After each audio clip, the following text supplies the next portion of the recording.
C'est un plaisir de vous savoir connecté à Idéal Web Radio. Bonjour à tous et merci de nous rallier pour ce rapide tour des vitrines des parutions d'ici. Je commence avec l'économiste en manchette, expansion des crypto-monnaies dans le monde, le Bénin dans la politique de l'autruche. Le journal interroge depuis sa une. Les crypto-monnaies ou crypto-actifs font l'actualité dans les milieux financiers et bancaires mondiaux, écrit le journal. Les cryptomanes, entre méfiance et adoption par les États, les crypto-monnaies font désormais incursion dans la vie des citoyens dans un monde devenu un village planétaire du fait de la révolution technologique.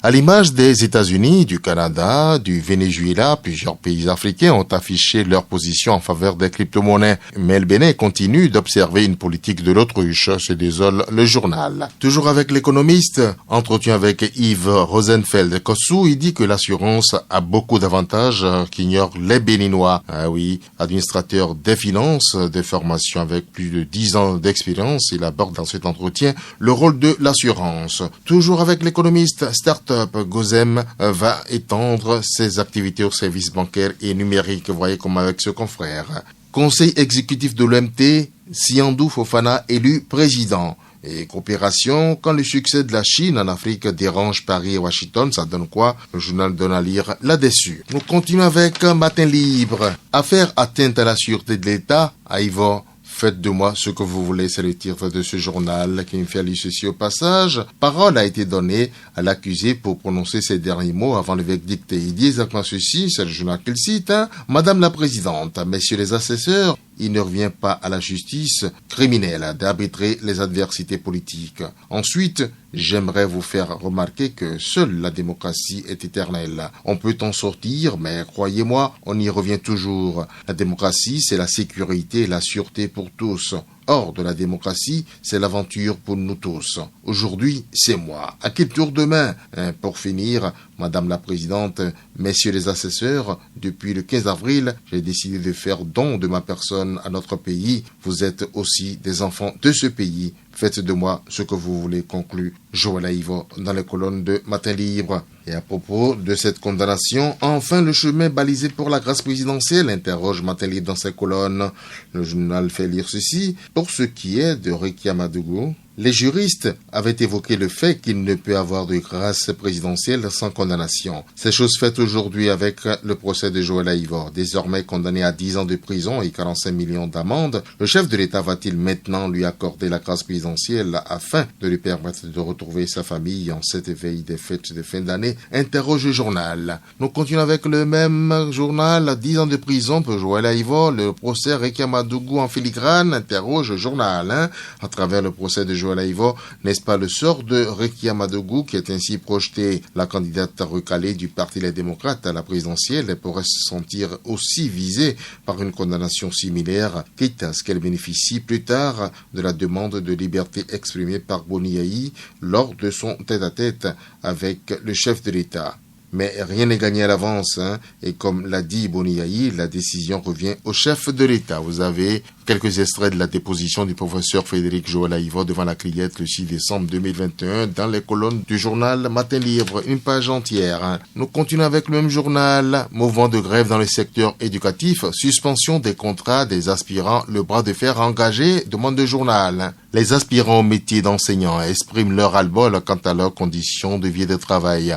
Face à la situation et les démarches infructueuses menées à l'endroit des autorités compétentes, les aspirants réunis au sein de la Fédération nationale des collectifs des enseignants préinsérés du Bénin ont déclenché un mouvement de grève depuis ce lundi 6 décembre 2021. Seulement, le gouvernement reste inflexible et opte pour la suspension des contrats des aspirants signataires de la motion. Les prémices d'un bras de fer, interroge le journal depuis sa une.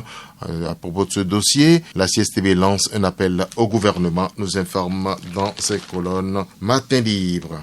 Le Béninois libéré, Criette, atteinte à la sûreté de l'État, blanchiment de capitaux, l'intégralité de ce qui est reproché à Yvon dans les colonnes de ce journal. Activité politique à Adion, l'OJBR active la jeunesse. Éducation inclusive au Bénin, le savoir au prix du calvaire.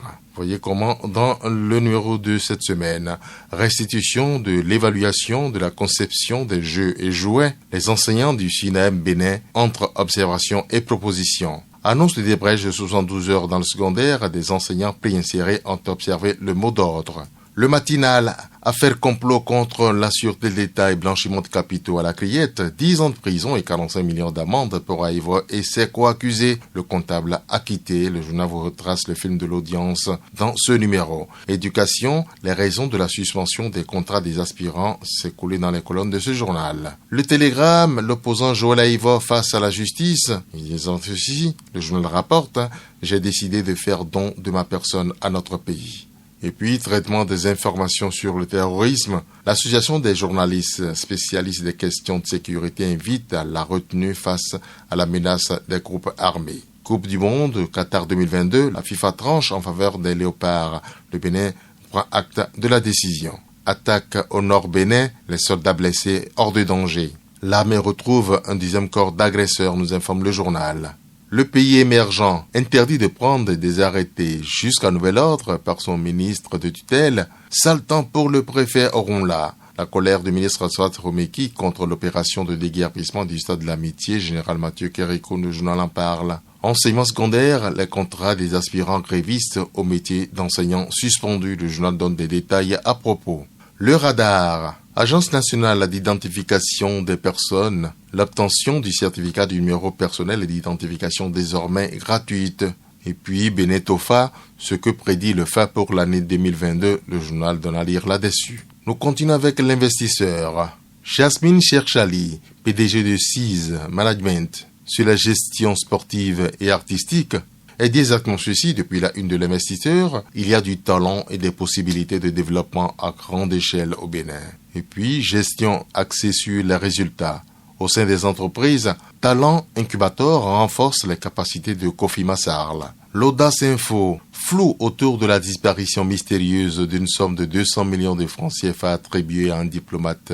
Le journal dit fictif entre griffes. L'ambassadrice Amal Afifi doit parler. Le journal lui impose carrément quoi. Dans sa déposition hier à la barre, Aïvo fait vibrer la salle d'audience. Le potentiel, procès complot contre la sûreté de l'État et blanchiment de capitaux, lourde réquisition contre Aïvo et ses co-accusés, complexe Agualanda à Bomé-Calavi, le joyau touristique attire la communauté libanaise.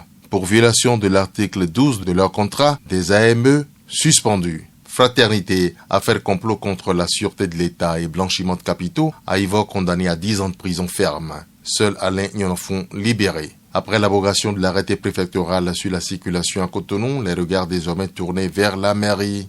On continue avec le routier, déposition du professeur Joël Aïvo à la barrière. J'ai connu l'humiliation de recevoir mon épouse debout et parfois sous la pluie. Le journal le cite en manchette. Attaque terroriste au nord du Bénin, les hommages du docteur Ladislas Agbessi aux éléments des forces armées béninoises tombés les armes à la main. La primauté criette, 10 ans requis contre Aïvo et ses co-accusés.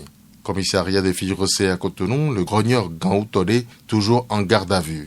Suspension de contrat des AM grévistes, le ministre Yves Coirot invité au pardon depuis la une de La Primauté.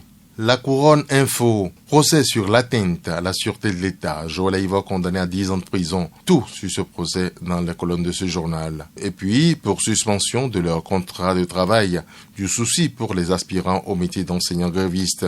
Est-ce la seule alternative? Interroge le journal. Question posée au ministre depuis la une de La Couronne Info. Ici, point de question, Je vous dis plutôt merci pour l'attention. Très bonne journée à tous.